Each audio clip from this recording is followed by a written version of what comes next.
All right, so I'd like to call this meeting to order at 4:31. This is a special meeting. Today is Monday, June 30th, and we are going to start with a roll call. Councilmember Crosswhite. Present. Councilmember Cornejo. Here. Councilmember Ornelas. Here. Vice Mayor Juarez. Here. Mayor Chavez. Here. All present. Thank you, Ms. Thatchaw. Do we have any public comment at this moment in time? I've received no public comment cards so far. Great. We are moving on to section 4, consent calendar. Council members, is there anything that would like to be pulled or asked regarding items 4A to 4C? And Mr. Mayor, we would like to have the council postpone action on item 4C. Yeah, 4C. We found that parts of that report had inaccurate information. What we'd like to do is get that cleaned up in the next day, and then if council's comfortable, we'll place it on Wednesday's special meeting agenda for consideration. Vice Mayor. Yeah, will that have red line strikeouts on the changes that are going to be made for our review? Yes, And you're thinking Wednesday? yes. Okay, thank you, thank you. We essentially have it done now, but I don't want to throw it in front of you. It still needs to be looked at by the city attorney and I. And since today is the last day of the fiscal year, some of these things are time sensitive, which is why they're put on consent calendar. Is that correct? Correct. Councilmember Crosswhite. Yes, I would, just because I have a couple questions on 4A, if we could, Can we pull it? Let's go ahead and pull 4A. of course, that only leaves one item on consent calendar, but, you know. And all 4B with one question. All right, we'll just consider both items separately. Yeah, let's just go each item. All right, why don't we start with 4A? So on 4A, for our consulting contract, could someone speak to, because the original contract wasn't included here, so I don't know if someone could speak to how, other than the price increase, how this changes the contract from what we have? Does it increase hours? What is this contract getting us? Oh, I probably don't need my glasses. Mr. Mayor, council members, so you're obviously seeing an increase, and it is an increase in hours, and the reason for the increase in hours is because of the increase in the scope of the roads, the PMP projects that we're going to be working on, and managing the design, managing the construction. It's just going to take a lot more hours. Now, it is our hope as we move forward and as we're able to bring in-house a city engineer and an associate engineer, that those hours will then be tapered back. They are only, this isn't a guarantee of how much money they're going to earn. They bill us for time and materials, and so that will continue to be the case. And if, as we, kind of find that sweet spot where we're doing all we can in-house, there may still be some work that we have them continue to do under this contract. At the end of the contract, we may do something completely different, and go another direction as far as managing the PMP. So, do we know, and this probably is not a question for you, this would be a question for finance. Do we know, with these on-call agreements, do we typically expend some or most or all of these engineering contracts? So that's part of what's coming to you in 4C later, and just generally, actually, what staff has requested, because we don't generally spend the full amount, especially up to the 250, they have in the past asked that those amounts be carried over. But the spirit of what council has authorized staff to do is 250 max per year. So one of the requests that you'll see is that get bumped to 400,000, because when in 1 year an amount doesn't get used, it can get carried over to the next year. Those are specifically only for capital improvement projects, because those budgets stay with those programs. So it's not for just general engineering services or assistance because we lack an associate engineer or a city engineer in-house. It's specific to the projects only. So to answer your question, are the contracts fully spent? Not typically. The request then is to allow for a bigger max per year to account for the amounts that get rolled over from a prior year that are not spent, but only for CIPs. So then how do we make sure that we don't overspend on consultants if the max of the contract is higher? Well, if by overspend you mean exceed the amount allocated, Right. Well, in, like, if sort of each one of them that has an item gets 400,000, how do you make sure that cumulatively you don't go over budget? So there's two ways of looking at this. Going over budget, they can't, because inclusive in the agreement says that they can only do work up to a budgeted amount. But going over their max of 400,000, finance will literally not pay it if it's, Right, I guess that's what I meant, the budgeted amount. So then that's up to your department to make sure that even if the cap is 400, they don't go over 250 if that was what was budgeted for that particular item. absolutely. And it's also legally binding in their contract that if there's no budget available, they can't do the work. it's really up to the department managing the contract, first and foremost. 100%. And finance acts as a check on that. And so then for this particular contract, 4A, part of these duties are to fill in, to backfill the interim city engineer, and it says 20 to 40 hours. How many hours functional, is that any change from what's in there currently? Since the old contract wasn't there, I couldn't compare them. It is.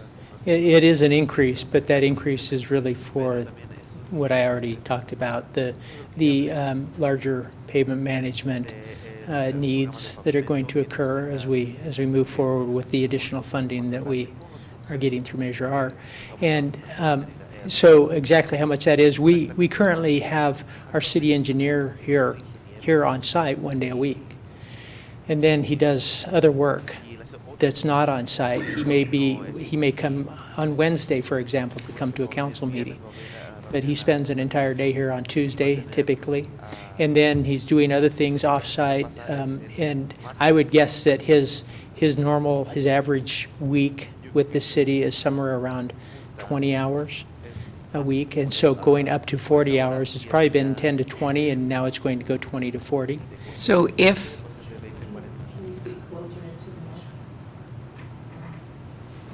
Dale, when you speak, can you speak closer into the mic?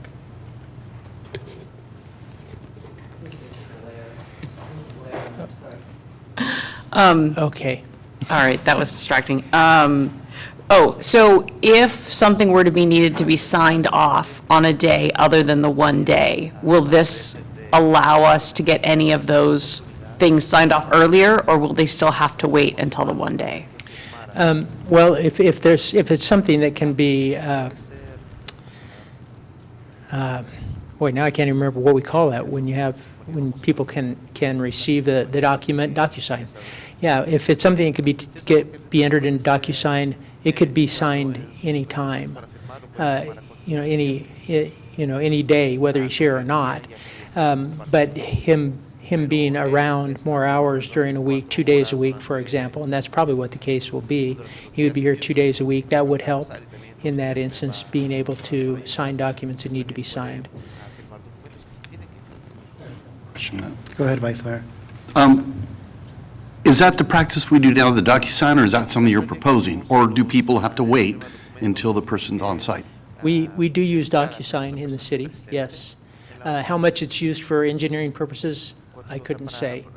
But it could be used for those purposes. I don't know if it's a cost per document, or I don't know that much about it. I know occasionally I get documents that I need to sign. So you're telling us that in practice right now, it's not being used for engineering?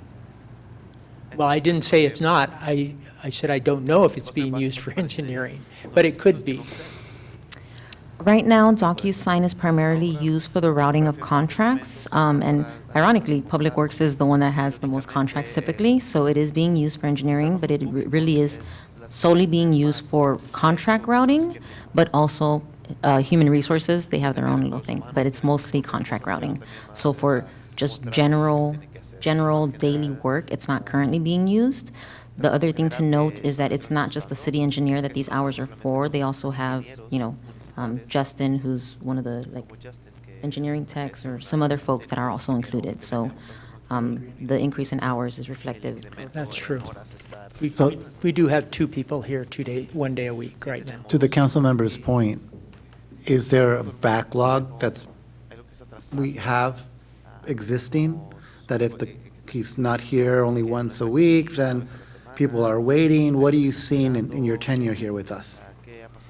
Yes, there is. There is a backlog, especially from the community development side of things. As developers come in and they're working on getting a permit, they have a set of plans, whether it's a large set of plans or for a single-family home. Community development needs to look at that, but engineering also needs to look at it because it interfaces with the city's infrastructure. And so that's where there's a choke point. We have an associate engineer here 1 day a week, and he has a stack of work that he needs to review, and there's always more than he can get through on the 1 day that he's here. And basically, he works, everything goes at the bottom of the stack, and he takes off the top of the stack. And that's, maybe that sounds fair, but there are people we work with that want something other than fair, that basically have an agreement with the city. For example, Louis Limonera, they have an agreement with the city that we will treat them differently than everyone else, that we will expedite their work. And so that means that that guy who's there 1 day a week is getting into that interrupts what he's doing, and serving everybody the same. But that's just where we are. As we have more time, as they're here more and spend more time here on site, then we should be able to get into that. But we're also looking at the possibility of co-locating somebody from Public Works, an associate engineer, or possibly at community development, so that they're right there and can talk to people right at the counter. And so I've been talking with James about that possibility, and he feels like they have the space, and they certainly have the need. So we'll see how that all plays out. When would that take start? Well, first we have to hire some people, but if that, Not soon enough. yes. Hopefully Councilmember. in the fall. Thank you, Mayor. Yeah, it just, the question asked already by Councilmember Crosswhite were exactly what I was intending to ask, that 20 to 40 hours, how much was that going to improve our counter service? Because I think we're all in agreement that we're lacking, and that sorely is needed. It is not that the service that's being provided is bad, it's that we don't have time to provide enough service to take care of everything. So, and that's delaying a lot of projects, and that's really a concern. And so that is absolutely something that needs to be rectified through this. So the sooner and the better that we can do that is going to make a lot of individuals and developers happy. So, And by extension, the mayor and the council. thank you. So Thank you. I understand. Appreciate it. Just regarding the 20 to 40-hour period, let's say we're in a council meeting and he's here 6 hours, that counts towards the 20 to 40 hours? That would be time that he would bill against the contract, correct? Okay. Council members, any other questions regarding 4A? How, would there be a motion? I will move approval of 4A, because we haven't talked about 4B yet. So there's a motion, is there a second?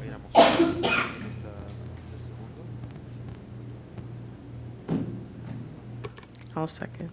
There's a second? And just for discussion, I want to say, we can't not have these services at all. Correct. So while it's frustrating to me that we haven't been able to hire someone in-house yet to really start to move these things quicker, until we're able to hire someone, we have to have someone who can sign off on documents. So for that reason, I moved the item.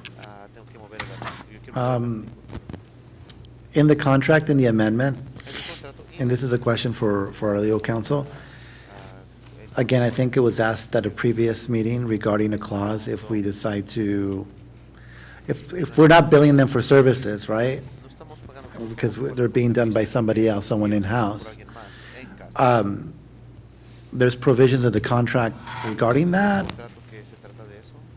There's not a minimum expectation of minimum hours billed that are required per month.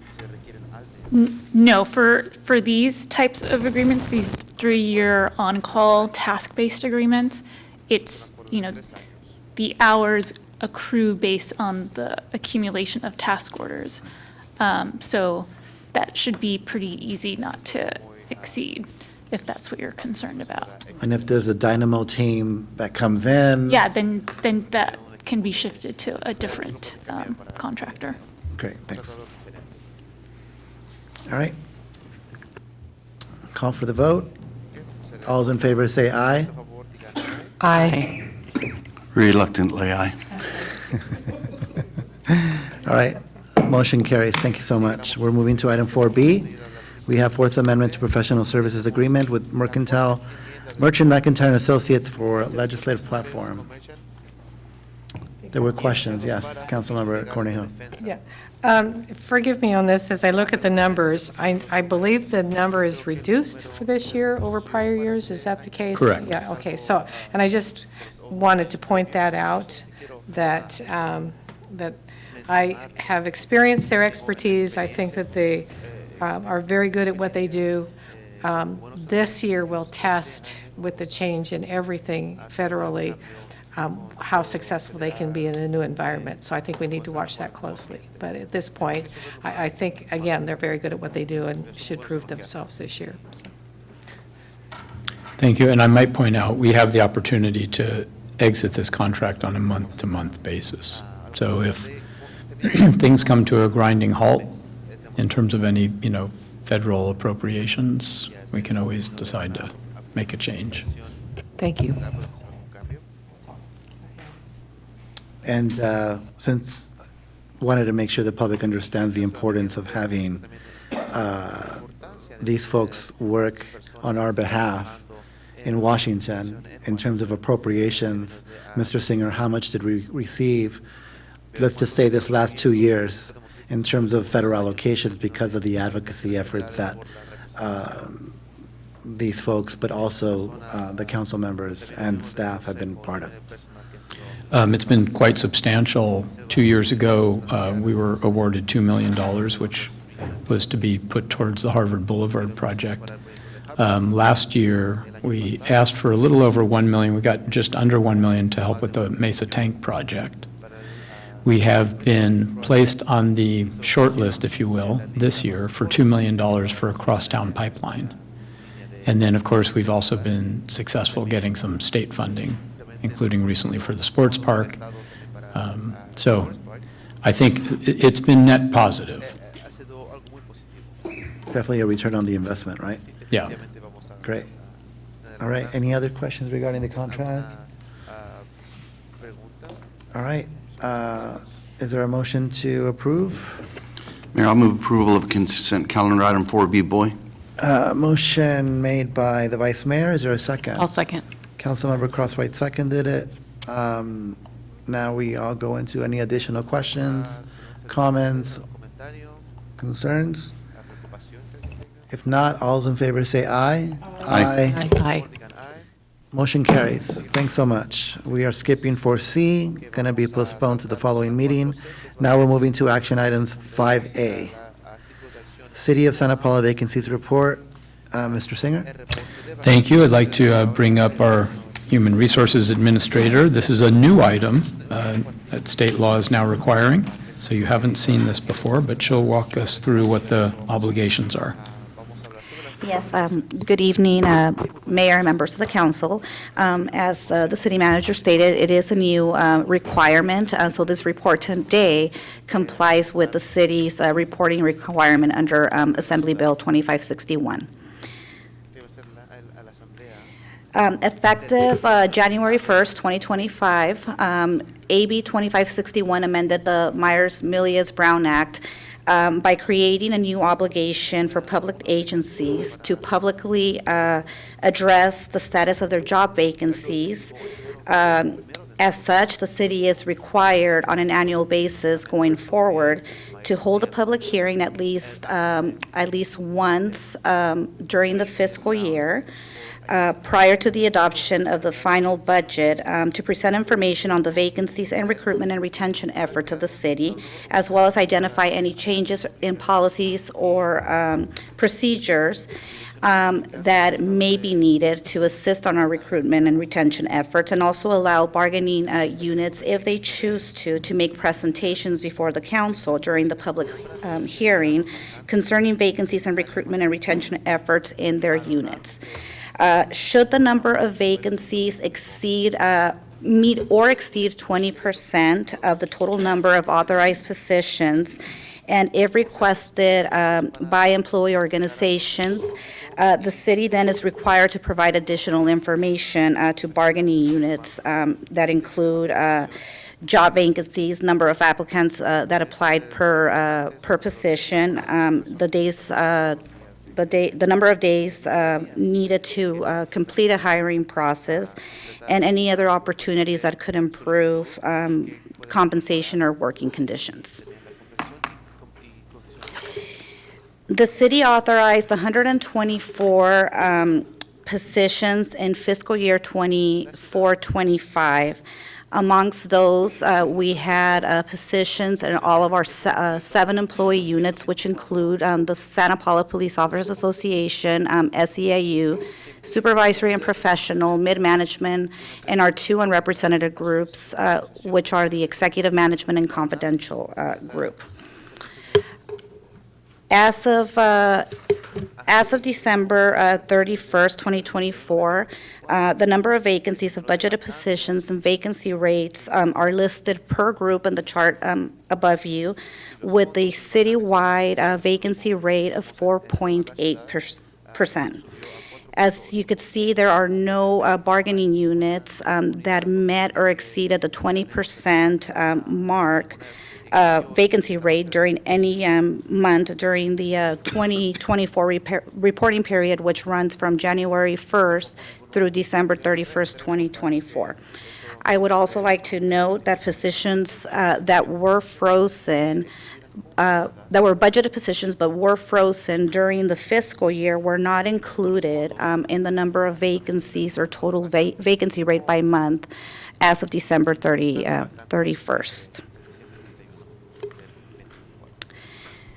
Staff continues to advertise for vacant positions and emphasize city benefits, and also we try really hard to try to update job descriptions as much as we can, just to keep all of the duties and responsibilities of each position up to date.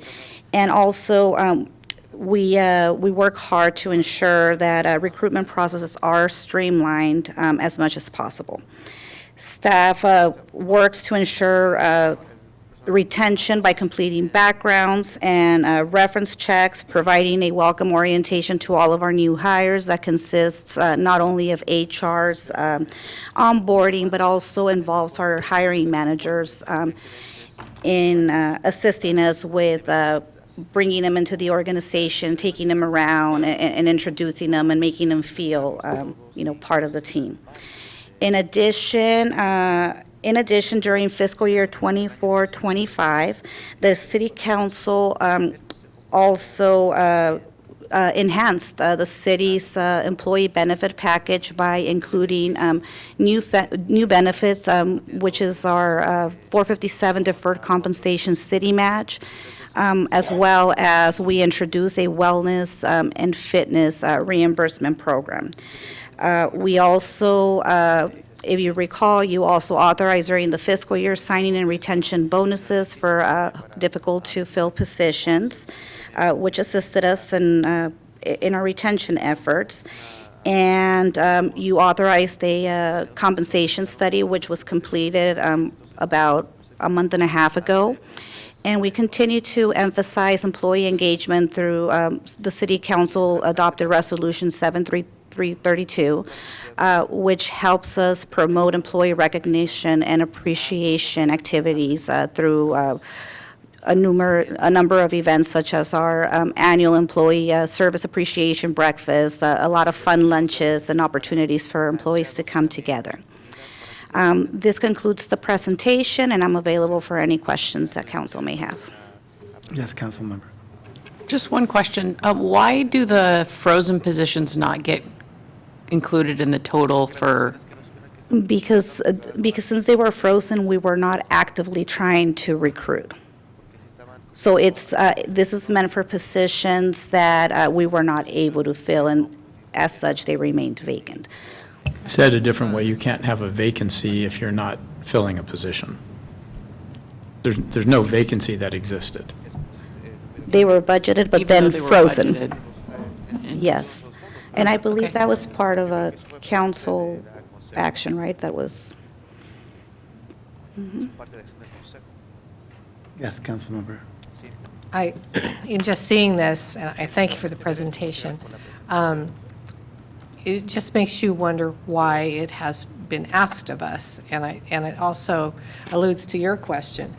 I would assume that one of the reasons they're looking at it is to make sure that we are actively pursuing employing people and not balancing our budget with our vacancies, that we should be proving that we are actively working to employ and fill the positions that we have. So I just trying to figure out the logic for why that was passed in the first place, and I'm assuming that's the case. Is it just a concern for employment statewide?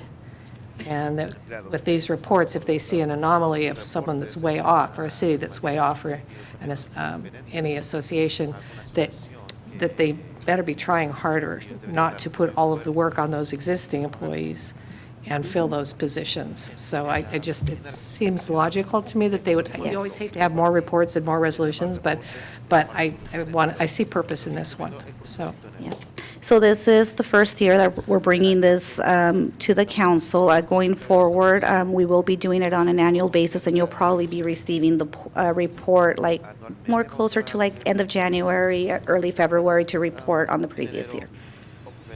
And allow the council to, make changes or any procedures that we have to. Just one off remark, I'm glad that it was at the end of that year instead of the beginning when we had that exodus out of PD, because our stats would have been way off, so.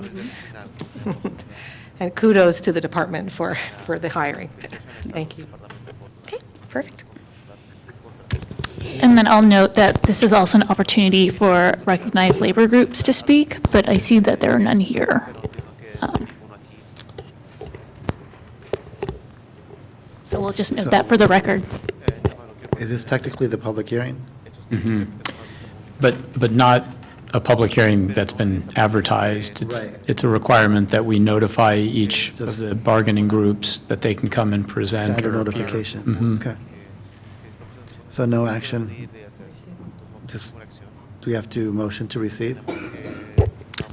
You don't have to, just receive and file. Great. All right, thank you for that. We are moving to item 5B, budget adoption. Where do we leave off? Good evening, Mayor and Council. My hope is that you left off pretty close to the end of being comfortable with a budget adoption. As you all know, I don't like making mistakes, and neither does the city manager, so we went back and took a fine-tooth comb to the entire budget, not only the requests that were made by council at the last budget workshop. Because whenever one thing changes, it trickles down, I want to make sure that I'm communicating in a very transparent and digestible way the changes that were done. So what I'm going to do is I'm going to break down the changes into 4 different sections. The first is an overview of what you already did, so that, you know, if the public were to just see this council meeting, they don't think that we're just adopting without discussion. Changes that were made with fiscal impact, that's the first section. Additions to the budget, new things that were introduced, corrections that were directed by council, and then additional corrections that will be needed to be addressed in the coming weeks. So starting off with the overview of the prior budget workshops, you'll recall in workshop 1, we went over the general fund revenues and expenses. We also discussed the proposed personnel changes. In budget workshop 2, because there was follow-up based on budget workshop 1, we talked about Measure T, Measure R swapped. We talked about the capital improvement programs, and we discussed the overall budget document, and council provided feedback during that. Hours and hours worth of sessions, as you all know, you were there. The personnel changes that have occurred since then, we updated rates to reflect corrected alignments. Those weren't significant. They were just slight adjustments. We included direction that was received in closed session regarding ongoing labor negotiations, so those were incorporated. We changed the funding of park and abatement specialists to be funded by the general fund instead of the community facilities district. You'll probably have questions on some of these. I'll go into each one of these more. We updated the property tax revenue projections to reflect the RDA dissolution, which we had just gotten confirmation that we would be receiving this next year. And we corrected the year 2 salary rates used to calculate this budget, talk about that in a second, to include the comp and class increases which were not previously reflected. The first 2 don't have much more to discuss, but the next 3 we will talk about in more detail. First, the CFD funding limitations. In the budget document, we had close to $500,000 in needs related to the community's facilities district, related to East Area 1, the park maintenance and whatnot. We were able to decrease some of those just naturally. We feel that we will have sufficient funding to fund the one capital outlay request, which was I believe a vehicle of $95,000. What was? A mower. So we'll be addressing that in our year end. But the ongoing expenses of $200,000 for landscaping, the park and abatement specialist that we had budgeted, and some other items, we won't have enough funding with what we are able to get. So let's talk about what we're able to get. We have 2 taxes that's not tax A. There's tax A, tax B, and CFD area 2. Tax B, we've included the language from the formation documents that states that it can pay for landscape maintenance, tree maintenance, maintenance operation of street lights and whatnot. That's estimated to bring in about $80,000. For CFD area 2, which includes the park, we're able to pay for general maintenance costs. That's about $200,000. But again, that doesn't get us close to the funding needs that we need. So what you'll see in your budget is the needs still reflected, but the funding sources not fulfilling those needs. Staff will come back to council with some creative ideas on how we'll need to pursue funding for those needs, because as Greg will attest to, the needs are there, the landscaping needs are there. We have had discussions with Luis Limonera on how we can address some of the funding needs, but we'll be coming back to council with that in the future. For the RDA property tax increase, we reached out to our property tax folks, consultants who are HDL. Very, very talented folks. They weren't able to get us the exact amount, but we're comfortable that by increasing about $400,000 to our revenues for property taxes, from about $1.2 million to about $1.6 million, that is a safe number to assume for the property tax increase related to the RDA dissolution. I'll go into more details in a second about that. The last thing is the proposed salary chart that was included in the proposed budget document was inclusive of, at least for year one, cost of living adjustments and compensation classification studies, salary-related increases.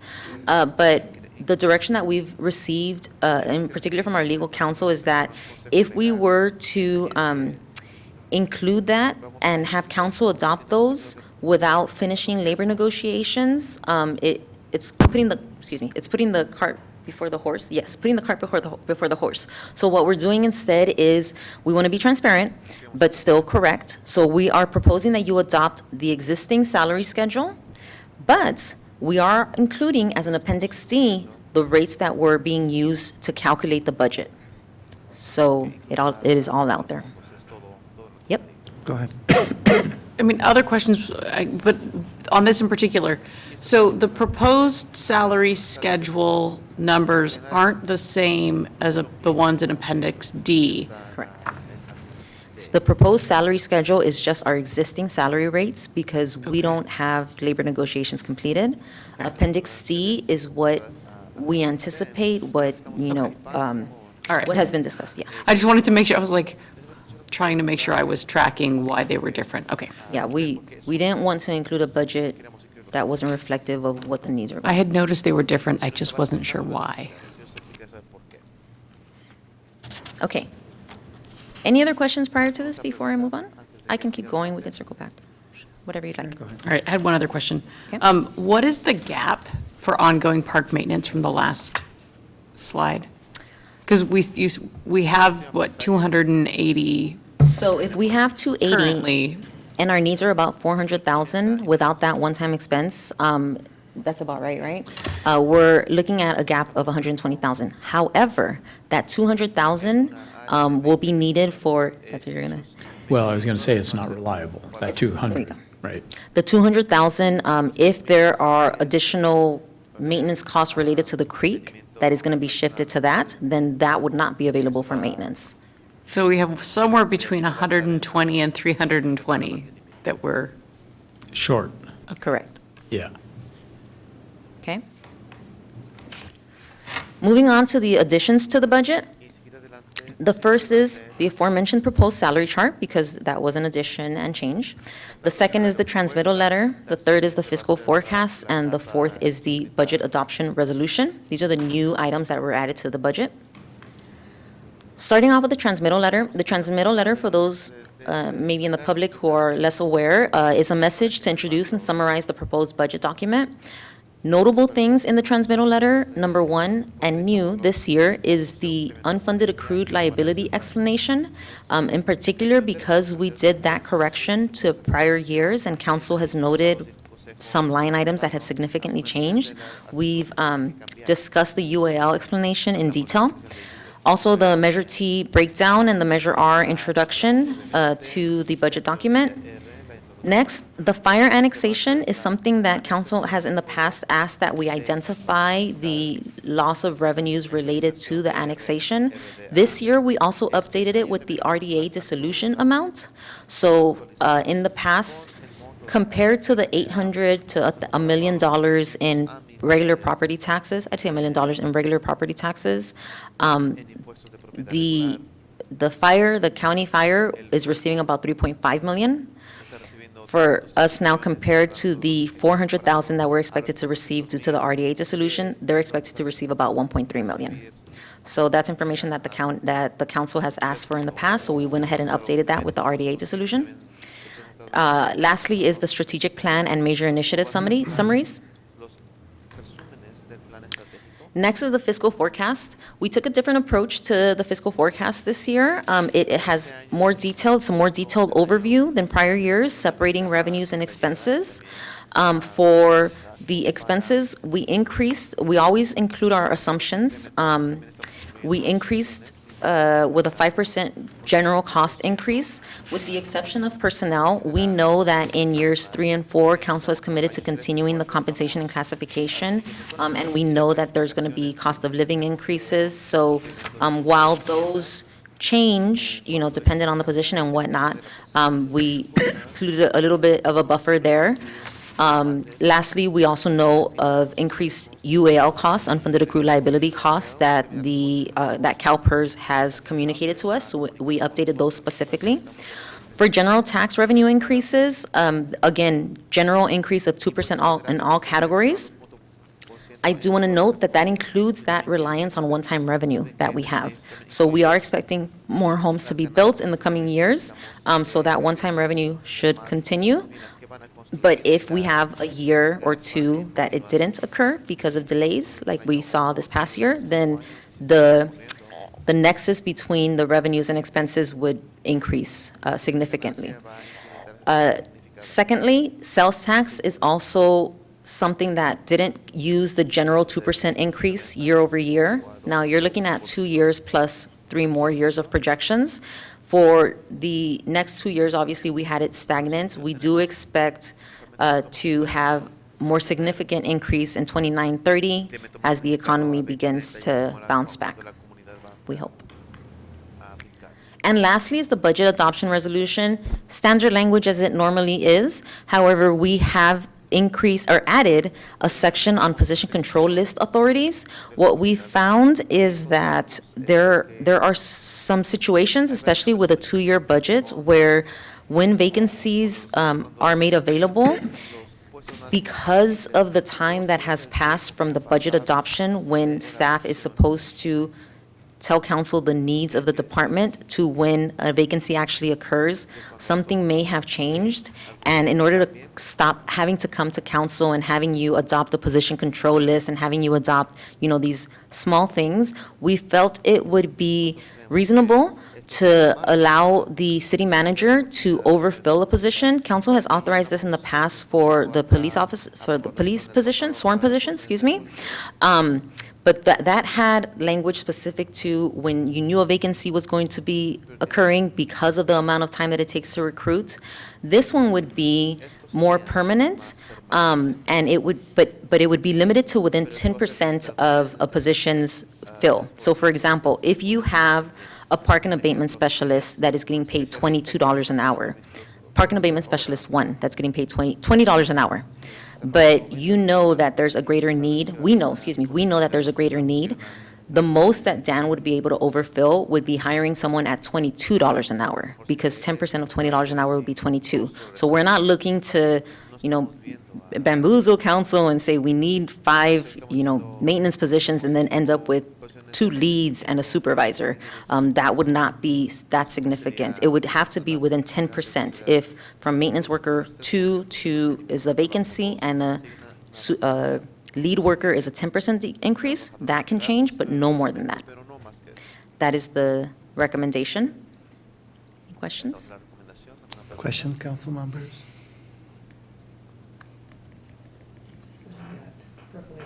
Yeah.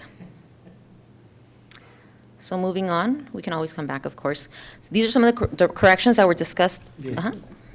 It wasn't on this item. What was the slide what was the one before that? So in the transmittal letter, it talks about the fire station, and it says that one is being built and one is being remodeled. So they're not building a second station anymore. That's correct. The plan is that they would do a rehabilitation of the existing station. It would not be a tear down and a reconstruction. Okay, so it doesn't matter that the MOU said that they would construct 2 fire stations within the 5 years that have already been passed. That may be a point of leverage for the city. Because we're already past the 5 years, and the original MOU said they were building 2. So now they're saying they're just remodeling the other one. The time was extended by, I think, a letter. No, we didn't approve that, and it never came back. That was true of the lease, right? No, the MOU that, well, anyway. Yeah. Well, we can take a look at it. And then on the fiscal forecast, I noticed that in years, the outgoing years, the revenues are not in line with projected expenses. Correct. You're looking at a shortfall in future years.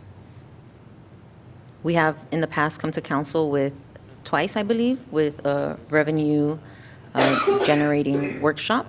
If council would like to see us come back with that I mean, again.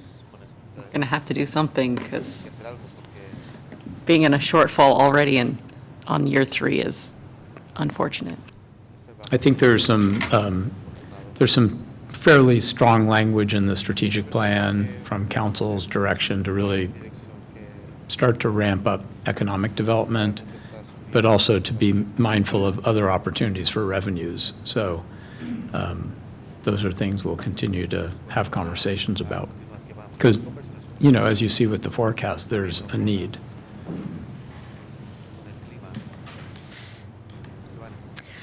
So moving on to the corrections discussed by council at your last budget workshop.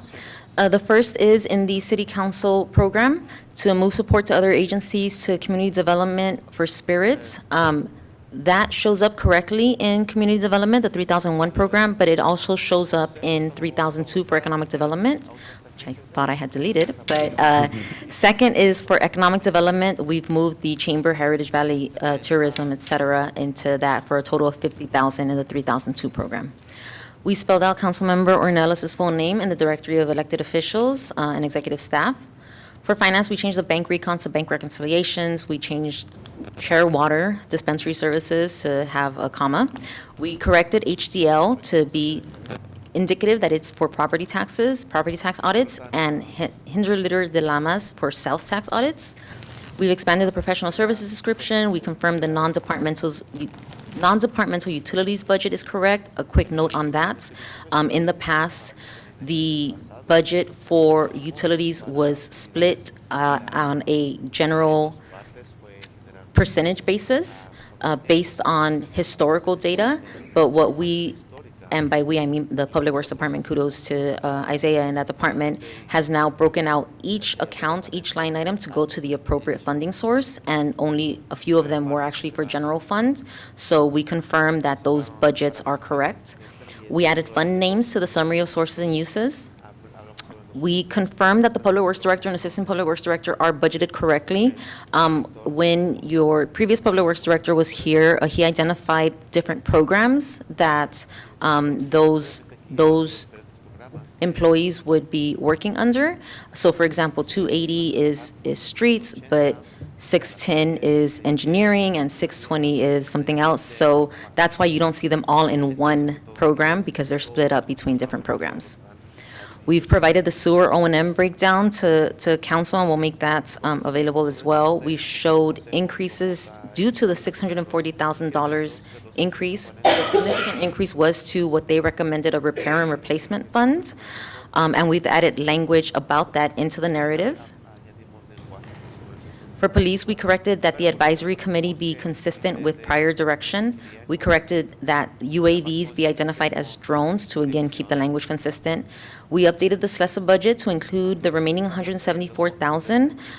It should be noted that while it has its own sheet, it did not have the chart for SLESA in there. It is in the budget document, it's in patrol, but for informational purposes, it'll be moved there as well. And when we go through and change all the proposed to adopted, we will also come back to council. While the $174,000 was just put into one line item, equipment new, we're going to be coming back to council in the first quarter, as we do every year, and by we I mean the chief, with a specific staff report about how those funds will be used. We have also cleaned up the capital improvement programs to clean up any blank lines. They weren't really blank. What it was that they were existing projects that had carryovers. We have now included the carryovers listed. There are additional corrections that are still needed. I'm going to go over those in two different ways. The first is minor corrections with no impact. The executive management listing on the cover sheet currently has the city attorney, who isn't technically in executive management, so we might make some other changes to that. We have some organizational chart corrections to make sure that they're in line with the position control list and the budget as being approved by council. And like I mentioned earlier, adding the SLESA budget for informational purposes. Additional work that is needed, the fund balances, we were not able to get them completed due to some pending items, but it will come back to council on August 6th, your next available meeting. We'll also be coming back to council with the investment policy adoption and the audit. So you'll see me again in a few weeks. The water replenishment charges, we weren't able to get that confirmation. We have the data, but I need Public Works to confirm that for me. And the fleet services maintenance charges and overhead is not a change that we wanted to make without council's direction. You'll be hearing about that in 2 days when we come back to council in a study session, a workshop for the user fee study implementation. That's a lot, I apologize, but my hope is that we covered everything, but if you have any questions, please let me know. Questions for Ms. Ramirez? Yes, go ahead. So on the O&M line, I don't know if you want to go back on the PowerPoint to that 640,000. Should that be its own line? Like, should it have its own replace and repair? Because right now it's lumped into O&M contract services. And so I very much appreciated the little description was much more helpful. That was great. And then I started wondering if that maybe should be its own. Yes, so if council were to approve this budget, we'll set up a new fund for replacement, just like we have a vehicle replacement fund and whatnot, and we'll come back and do all the transfers to and from. Okay, It will still be an expense, exactly Right. as it is listed right now, but there'll be additional items. okay. Yeah, because I was like, well, it's not really a contract. Okay. And then, so then as part of the org chart, are we also making sure that the positions are under the right people? Because like I know that, for example, PD has talked about that each of the commanders oversee, one's over patrol and one's over admin.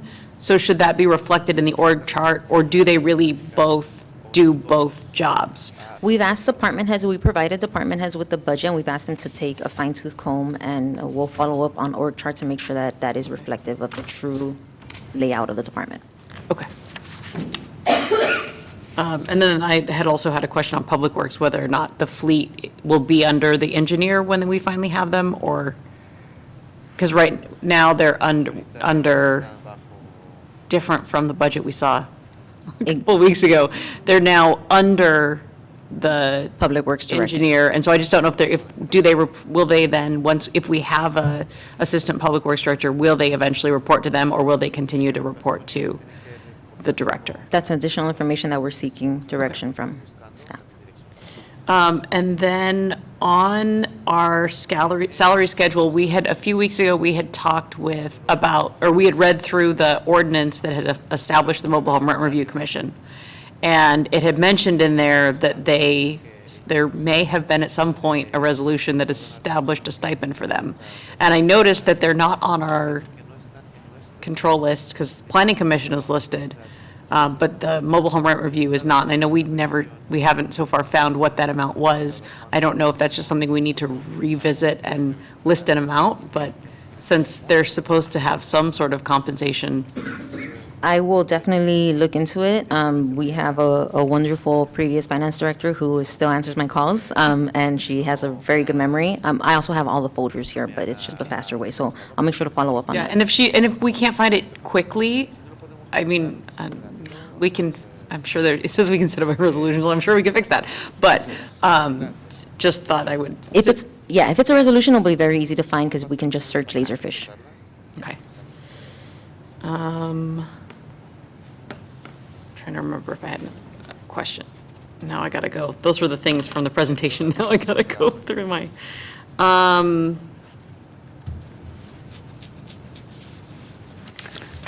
just a. And you already mentioned a couple of those that I passed to the city manager earlier today, so that was good. And then on budget page 114, which is packet page 174, there's just a small typo. It now says, as recommended, my MKN, which I think should be by, and maybe somewhere else in the budget document, it lists out who MKN is, but it might be helpful to the public Because by the time you get to the acronym MKN, they're going to be like, who is MKN? So anyway. Got it. Or, I mean, we could also just say $650,000 expense fund for, to fund a repairs/replacement depreciation fund, period. Like, I don't even know if we need to have MKN, but if you want to have them in there, we might want to write them out. Otherwise, I think we could even just end after fund.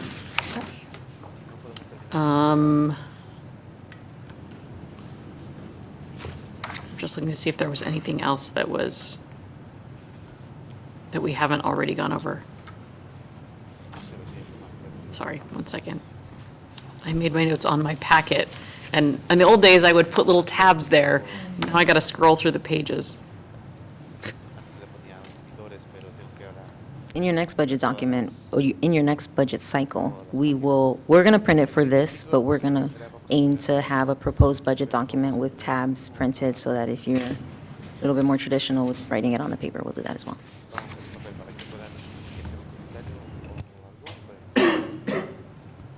I mean, I think those are probably the main things. Oh, I did have a question on the things with fund balances. Some of the ARPA funds still are showing fund balances. Are those artificial fund balances, or? Those are actual fund balances because we haven't spent the money yet. The deadline for that is December 2026. But you do touch on fund balances that I would like to expand because I did have it on my list here and I didn't talk about that. So when we come back to you on August 2nd with the fund balances, if we find that what's been budgeted is not sufficient to be paid with the fund balance, we will not carry over. We'll come back to council with a discussion on what can't be funded. The same goes for Measure T and Measure R. Because of the changes that were made, like the CFD shifting to general fund, the park and abatement specialist, like those last-minute labor negotiation directions, it shifted the fund balances, which had been perfect for Measure T and Measure R, but we didn't feel comfortable making those changes without circling back to Measure T and Measure R. So we actually thought that it's a blessing in disguise because what we hadn't planned for, what we hadn't planned to do was to circle back with Measure T and Measure R. We told them the last meeting, we'll see you in, a year for your annual review, but this will also actually give us an opportunity to circle back and say, this was the final adopted budget with council, still in line with what you're recommending. Because of these small shifts, we'll be going back during first quarter. It's smaller amounts, but we want to make sure that we give them the opportunity. We don't want to bait and switch them at the last minute and say, the numbers that we gave you are no longer reflective of what was adopted in the budget or what will be being brought back to council in first quarter. That's it. Thank you for reminding me of that. And not a question for right now, but I have been curious in terms of the Measure T funding, how many full positions are in there? So just something for a future. I know I was talking to someone the other day and I was like, no, I know that there are a number of full positions that are in there and I just wasn't sure exactly how many we're up to now. I knew what it used to be, but I think it's more than that now. That's also the blessing in disguise that it forces us to recap for the Measure T and Measure R committee what's getting funded and will help us prioritize the communications that the city manager's office can then push out to the public on what's included from those measures in this budget. So yeah, if we could see a copy of that, that would be great. So yeah, I think, the other question was, last meeting I had asked if we knew where the utility and gas expenses were moved to. And that was what I touched on when it came to Isaiah finding that correction. Yeah, so we're okay there. Okay. Any other questions? Yes, Councilmember. You and I've discussed that we're expecting a refund or rebate from VRSD. Is that factored in yet, or do we wait to see how much it is when it comes, since we only have an estimate? I haven't been told of a specific amount. I'm just aware because I know that you're on the board and they gave me the courtesy of letting me know. But I haven't been told of a specific amount yet. But that would come this year, as I recall, right? In this next fiscal year. That was my understanding, but it Okay, hasn't so been that will included. just be Yeah. a little relief, Yes. possibly in the range of 50 to 80,000. Is that something like that? I thought it was 160, but I might be wrong. We were both wrong the other night. too. Yes, Trying yes, to remember what the yes. amount was. But anyway, so there's some extra. Yes, which is income good. That's not accounted for in this budget that's coming. Yes, So, yeah, because- once they do their calculations, we'll know what that will be like. So, okay, good, thank you. Yes, go ahead, Vice Mayor. Thank you, Mayor. During the tenures of the two previous chiefs of police, we had a pretty robust reserve program, and it was decimated by those two chiefs. And I think we've been taking some efforts to try to increase those staffing levels, but I see in the organizational chart of the police department that reserve officers aren't even listed on there. And on page 131, where it says continue recruitment for all divisions until positions are filled and fully staffed, but yet, unless I missed it, I don't recall seeing a budget item. And we used to have one for reserves, not only for their stipend, but also equipment, and that's the first question. Is there one? And then where are we current at? We used to have 20 to 30 reserves, now we have how many? One? Go ahead, whatever you guys.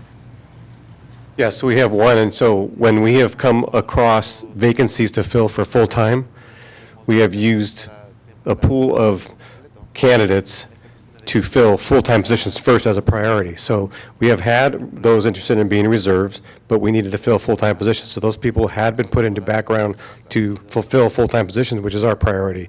And then we will continue to try and get more reserves as the time goes by. But we have to stick with our priority, and that is full-time positions for officers to get fully staffed as quickly as we can and maintain that staffing. Well, I appreciate that, and that has been the Farm Club for years, the reserve unit, for years. I mean, people that have gone here to be sheriff of Ventura County and chiefs of police in other agencies, but yet now we don't have a Farm Club anymore because we don't have a program. So that's my biggest concern. And again, I don't want to lose that program unless it's something you intend to do. The other question I had, and this was on the previous agenda item and I didn't bring it up, was the vacancies report. That doesn't apply to our reserve program, right? Because they're not full-time employees. Even though they get a stipend, they get equipment, they get benefits of some sort, so. So on that note, before Lorena comes up, the difference between reserves not being on the position control list and the org charts and whatnot is they actually don't get paid through payroll. They get paid as a stipend, like you said. So for some reason, we've maintained what has been occurring in the past and just budgeted in salaries for planning commissioners. But I honestly don't know the difference. But Okay. All right, thank you. So yes, you are correct. They are not part of the vacancy report. We do not consider them full-time employees. They are reserves. HR has not overseen or assisted with that process in several years, so that program is all PD at this point. Okay, Yeah. thank you. And Chief, in addition to the commanders, as Councilmember Crosswhite said about having the divisions separated with their personnel below them, the reserves aren't even listed in there, so you should put him somewhere, one person. Thank you. Thank you. Yes. I would just like to reiterate your concerns that I did notice that it wasn't mentioned even as a goal or for a future goal, and it might be considered and maybe discussed that it is something that I feel that has been a priority of some of the council at least, and it should at least be mentioned as so that we don't forget. It may be down the list of some other concerns or programs, because I know they have a lot on their plate, but I would agree that that's an important program to support. So at least as part of the, if not budget, part of the narrative, so. okay, that's exactly where I've made a note to say address police reserves and narrative. Thank you. Perfect. I would have some concerns, though, about listing it in the organization chart. This implies kind of oversight of actual full-time positions. And so if we do it, if we add a box here, we also would have to look at, well, we wouldn't have to, but we would be wise to look at the Parks and Recreation Department, which has a lot of seasonal and other part-time employees that are not part of the org chart. So I think it probably, a smarter approach might just be including it in the goals and mentioning it in the narrative. Well, I would mention that any employee that works for the city should know who their immediate supervisor is for twofold, to see who they go to with concerns or direction. And if you don't list them, I think the question is, because as Ms. Alvarez said, we don't treat them as employees, whether we're starting to get into, do they have implied rights or not? And I don't think they do. So, I don't know, it's probably a discussion for offline, but.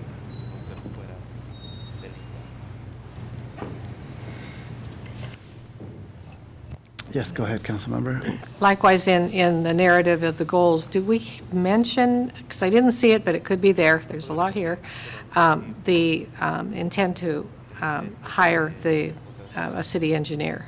Is that in the narrative anywhere?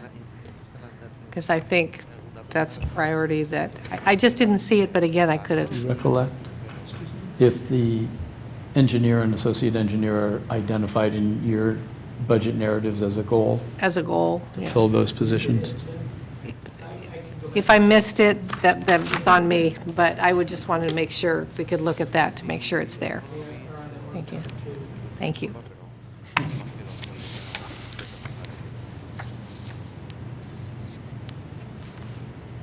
Is there a motion to, yeah, Hold on. Shoot, now if I can read my.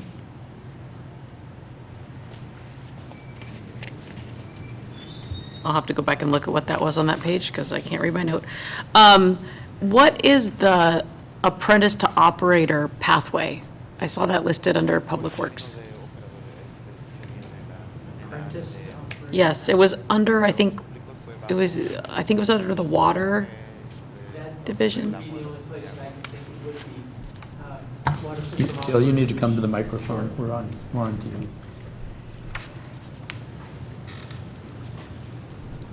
I am not familiar with that program. Not something that has crossed my desk in the last 8 months. It was on there as a goal for going forward. I don't think it's something that already exists. So I guess part of why I was asking was what I was trying to understand is if that was something that we would be informed of if and when it started, or if that's something that would just happen. We certainly can inform you if you'd like to know. I think that would be, if that's a program that's being developed, I think it would be helpful. I would like to know what we're planning to do, because that way if we run into people, we can share what the program is and what we're doing. I just wasn't sure. It was listed as a goal, and I wasn't sure. That was not something that I had heard of before, and so I assumed it was new. And where is it identified? It's on page 175. I think that must be packet page 175. Director Ramirez, yes? Now, my memory is fuzzy for things that are not my business necessarily, but I believe staff has previously come to council about reaching out to different schools around the area and programs in order to seek mentorship opportunities because the water field doesn't get a lot of applicants. Lorena, do you remember more about this? And, I don't need to know now. I guess I think it would be, since we're not 100% sure, I just think it would be something that would be interesting, that at some point, if we could maybe just have as part of a public director's, update or something, just say, hey, this is what we're looking at and how we're planning to accomplish it, or Absolutely. something. I do believe it's been discussed vaguely in the past, and it's probably just seeking goal. It makes sense. It absolutely makes sense to do it. I thought, oh, maybe we know something about what we're planning to do, so. I did find what my note was on budget page 20 or packet page 80. Additional had a typo. Under assumptions, it said based on additional housing for, so anyway, under that section, the I and the T got transposed. Got it. And then I know that it's not changing for this budget, but at some point, I think it would be helpful if we clarified the relationship between VCTC and the city, because it says that VCTC provides our transit service, which is kind of true. We can we contract with VCTC to manage our transit, but then we contract with another provider to then provide it. So maybe even if there's just the word that we contract with them to help manage our public transit service, but it sounds like they're physically offering it for us, and that's not exactly what happens. So, thank you.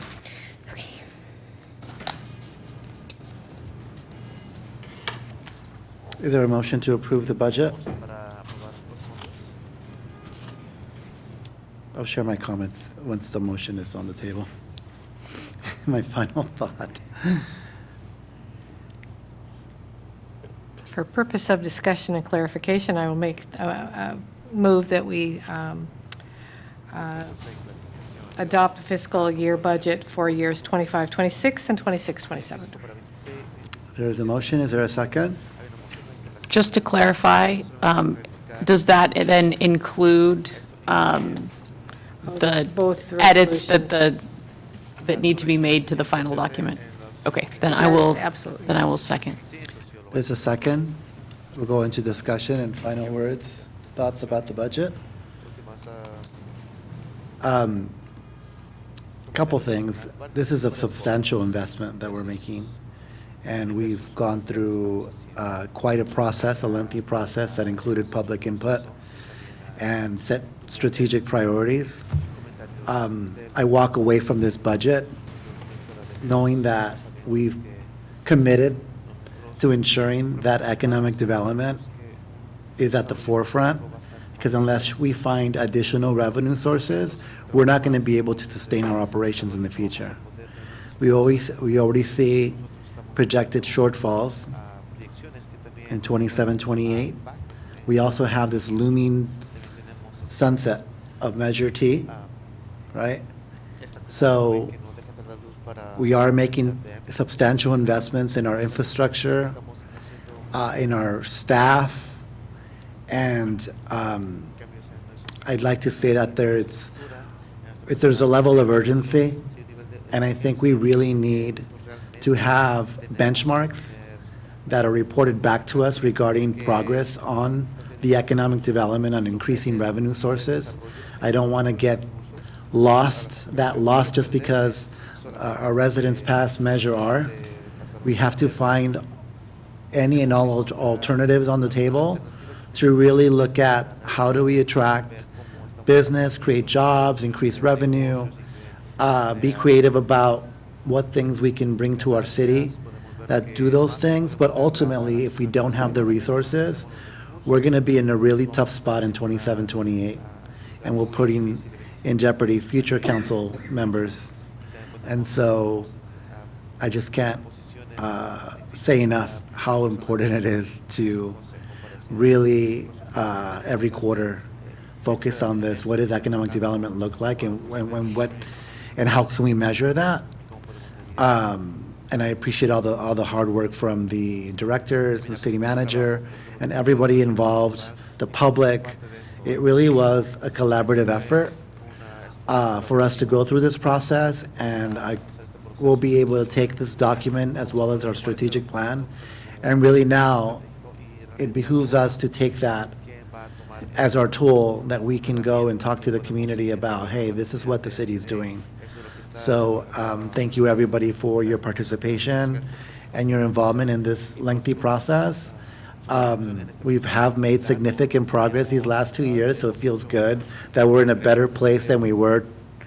And so I want to say thank you, and again, the urgency around economic development. Like it's like all hands on deck with that, so that we can really get to a better place in 27, 28. See a more thriving community with new developments, people, job creation, revenue generation. So with that said, I appreciate everybody's hard work through this process.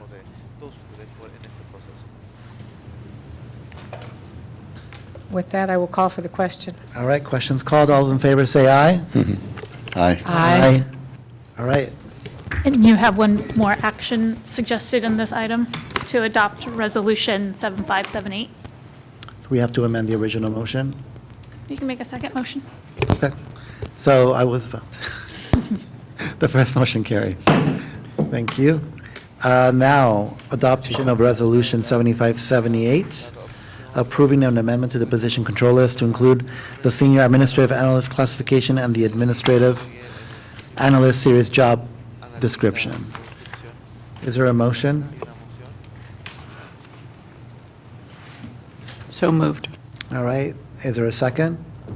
I'll second it, Mayor. Great, let's go into discussion on the item.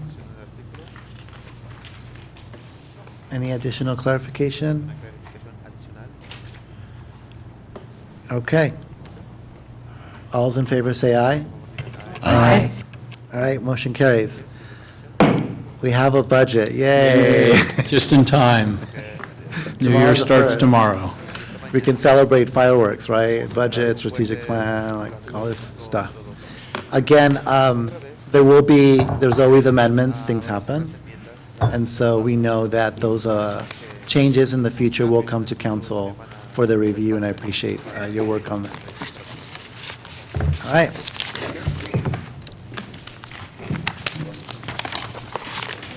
All right, so we're going into closed session. And we are closing at closed session, or are we reporting back here? I'll report back with the city clerk. Great, thank you so much, Santa Paula. Have a great day.